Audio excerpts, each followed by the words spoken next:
Hello guys, welcome back to our channel. Fulani herdsmen and their activities seems to be an evil that every Nigerian must learn to live with, because despite all the multiple complaints, the federal government seems not to be doing anything to see how they can curtail these nefarious acts of these so-called headmen. For me, they are not headmen. They are like bandits, because they are doing so much terrible things. And guess where they are carrying out some of their negative activities right now? It's actually in the southwest. And I'm so shocked that these kind of stories are coming out from the southwest, because I was expecting that Amotekun will go in there to rescue the situation. Because the real essence why Amotekun was founded was because of a time like this. But hey, the community and even the people of Ogun State, residents of Ogun State, are still crying out that these guys are still coming in to kill them. And guess what they are comparing themselves with? With goats. They say they are killing us like goats, and they're crying out that the federal government should come to their rescue. And first of all, let's look at the news before we go into further analysis. The residents of Ogun State have cried out to President Muhammadu Buhari, saying that they are being killed by Fulani herdsmen and officers of the Nigerian Customs Services. They call on the president to put an end to incessant killings and youth unemployment. At a town hall meeting organized by the Minister for Mines and Steel Development, Olamilekan Adebite, in Ijebu-Ode, Ilero, and Abeokuta on Friday, youths, women, and elders of Ogun State bare their minds on ways to prevent a repeat of the recent NSAS protests. While declaring the meeting open, Adebite told the people that President Buhari has sent his appointees back to their home states to feel the pulse of Nigerians in order to forestall a repeat of youth restiveness that could give birth to carnage, killing, arson, and breakdown of law and order. In their reaction, the people lamented the spite of killing in Ogun State, especially in the border communities, blaming unemployment for the recent crisis. Ogun indigents also decried the deplorable condition of federal roads in the state, while adding that the people are hungry as a result of border closure. In his word, Adebiyi Adeyinka Tajudeen from Yewa South said custom officers have been killing Ogun people like goats, all in the name of chasing suspected smugglers.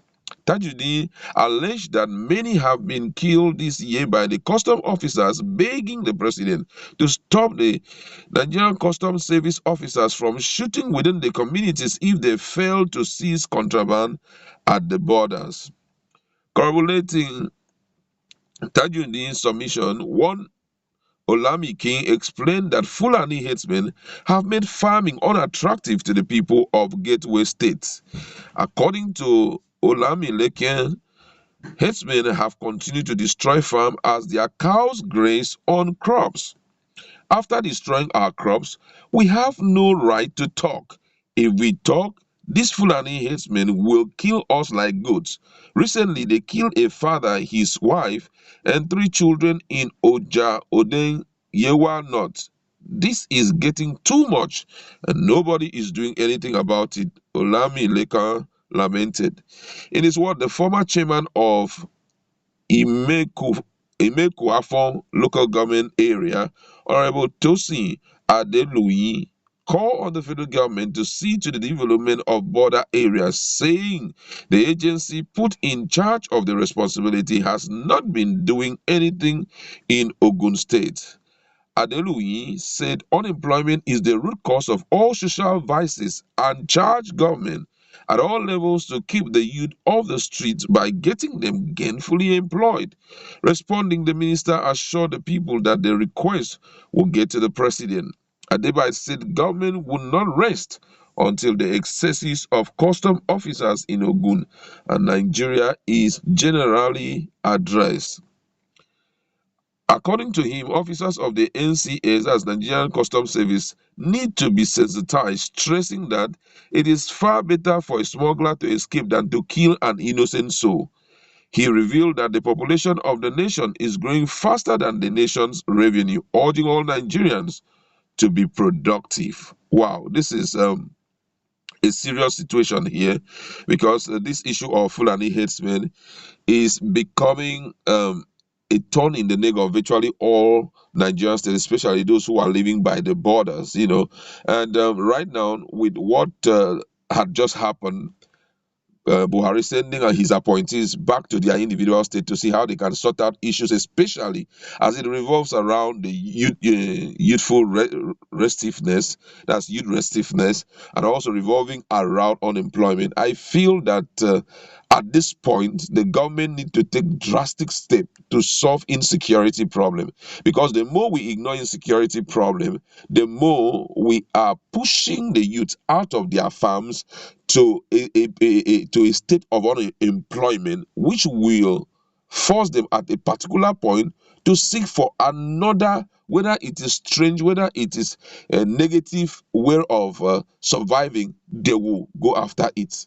Right now, based on what we have heard, it is not just that is happening in Ogun State. It's one of the problem that we are seeing virtually in all the state. Youths are not are now not being gainfully employed, and some of those who are wishing to do something with their lives, the government cannot helping the way they ought to help. Yeah, we know that there are a lot of projects littered all over the place, which the government feel will help to reduce the rate of unemployment in Nigeria. But the question I always want to ask is, the little money that you are giving them, are you sure is able to take care of some of the requirement of the kind of job that you want them to create? For example, see a young man who is a graduate of a university, and you're expecting him to go learn how to sew or possibly how to make shoes. And at the end of the day, you'll be giving him 25,000 naira. Look at the cost of living in Nigeria. Can 25,000 naira take care of even an individual for 1 month? Absolutely not true, because even the case of accommodation is up high there. The cost of living in terms of feeding is high up there. Now you give somebody 25,000 naira, apart from anything, he has to settle all his debt before he can begin to fix all those things. So you realize that the rate of vulnerability, economic vulnerability, is really, really high. Those monies make no sense. If you really want to settle the youths, do something drastic by encouraging the indigenous companies, encouraging the indigenous companies to go up, put more monies in. Go into some of these states, especially the states that are highly populated, build houses. Let the federal government take up the issue of housing seriously. Build houses, and let the amounts for those the rents for those houses be very minimal. Yeah, we Nigerians are not saying give it out free of charge, but let it be so minimal for the people to be able to, afford it.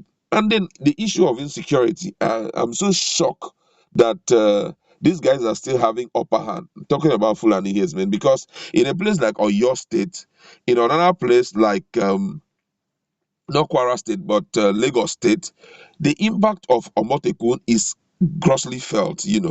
And as at a time like this, I feel that their progress must have gone very far. There was a time I was watching a documentary on Omotekun and the activities, and you get to realize that they are really trying. But in Ogun State, I'm so shocked what the governor of Ogun State is doing about the issue of establishing community security, because that's the only way you can salvage your people from the hands of these so-called Fulani herdsmen. If you don't take up security seriously, then be rest assured that very soon your state will become like Borno State. And you know that the purpose of governance is the people. If the people are not there for you to govern, then what are you governing? Like Oyo State, we know what really Oyo and Ondo State, we know what happened there. After a while, these guys started making use of their traditional medicine, and before we know, Fulani men on their own. Some of them, sometimes when we see on videos in the night time, they're running out of some of such areas because, hey, you can't come into our area and begin to threaten us. For the fact that we are Nigerians does not mean that you have to come and take over my own, traditional right, my own this legacy that was given to me by my parents, which I have to transfer to my own children. That's not possible. So I feel that the your state governor has not done so well. If your people at this point, despite all the provision made by the Southwest to see how they can stem down insecurity, and your people are still crying and weeping over issues like that, then you have not done well. It's time to wake up and get these things corrected. However, that's where we would like to leave.